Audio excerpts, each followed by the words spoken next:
Om Swastiastu. Assalamualaikum warahmatullahi wabarakatuh. Shalom Namo Buddhaya.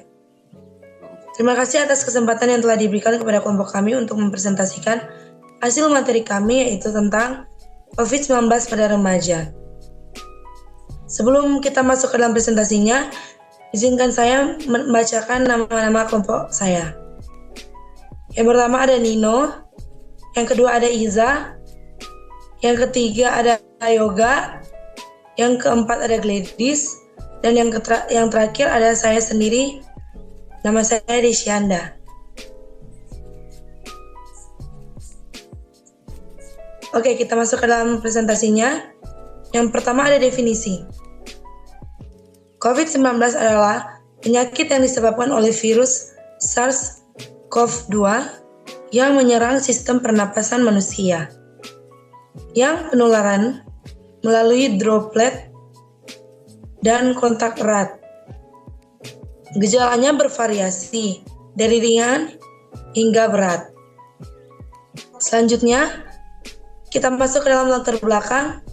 Yang pertama ada pandemi COVID-19 berdampak besar pada remaja, meliputi pendidikan, kesehatan mental, dan gaya hidup.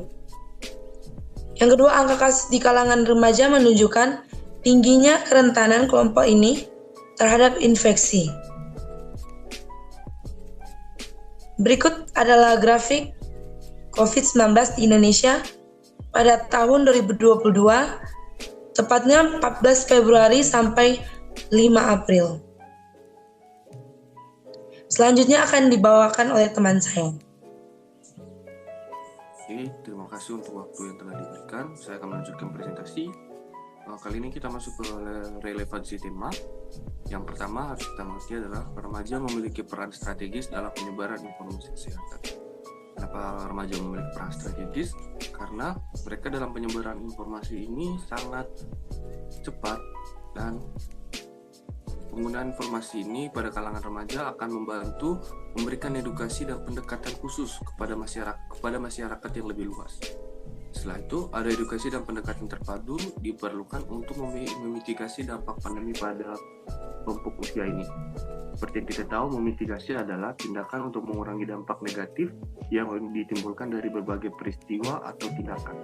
Sehingga dalam hal ini, masyarakat atau kelompok remaja ini dimintai untuk memberikan edukasi pada penyebaran informasi, sehingga untuk bisa memitigasi atau mengurangi dampak negatif. Lanjut itu, kita lihat di sini, UNICEF sendiri sempat meluncurkan kampanye untuk dorong kaum muda Indonesia untuk ikut berjuang melawan COVID-19. Oke, setelah itu kita lanjut ke slide berikutnya, yaitu tentu kita harus memberikan promosi kesehatan terkait untuk penanganan COVID-19 ini dalam lingkup remaja. Seperti kita tahu, edukasi remaja tentang pentingnya protokol kesehatan dan vaksinasi. Edukasi yang dimaksud adalah tentang memberikan pemahaman tentang COVID-19 dan cara untuk menanggulanginya, seperti menggunakan masker, terus menjaga jarak, dan setelah itu melakukan vaksinasi.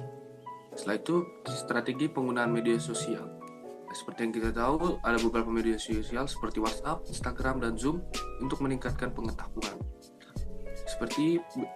Berarti kita menggunakan media sosial untuk pemahaman yang lebih kompleks dan penyebaran informasi yang lebih bagus lagi, sehingga dapat menjangkau para remaja dengan menggunakan media sosial tersebut. Selanjutnya, partisipasi orang tua. Orang tua berperan dalam memberikan pemahaman kepada remaja terkait pencegahan COVID-19. Tentu saja, karena remaja ini masih dibawa pada kendali orang tua, sehingga mereka akan berperan dalam hal ini untuk pencegahan COVID-19 serta mendidik anak-anaknya dan memberikan arahan yang lebih baik. Setelah itu, keterlibatan keluarga penting dalam membentuk kebiasaan hidup sehat. Tentu, karena yang seperti kita tahu, keluarga merupakan pembelajaran utama pada individu itu sendiri, sehingga untuk membentuk kebiasaan maka harus ada pembelajaran dalam keluarga itu sendiri. Oke, sekian presentasi dari saya. Selanjutnya akan dilanjutkan oleh Iza.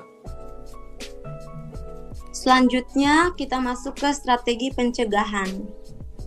Yang pertama, ada vaksinasi massal pada remaja untuk menciptakan herd immunity.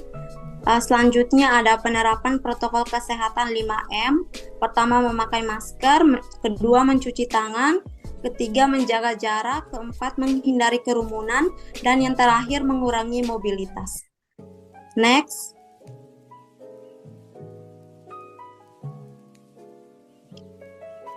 Baik, selanjutnya hambatan pencegahan. Yang pertama ada kepatuhan rendah terhadap protokol kesehatan akibat informasi yang salah. Kedua ada kesulitan akses vaksinasi di wilayah terpencil. Next.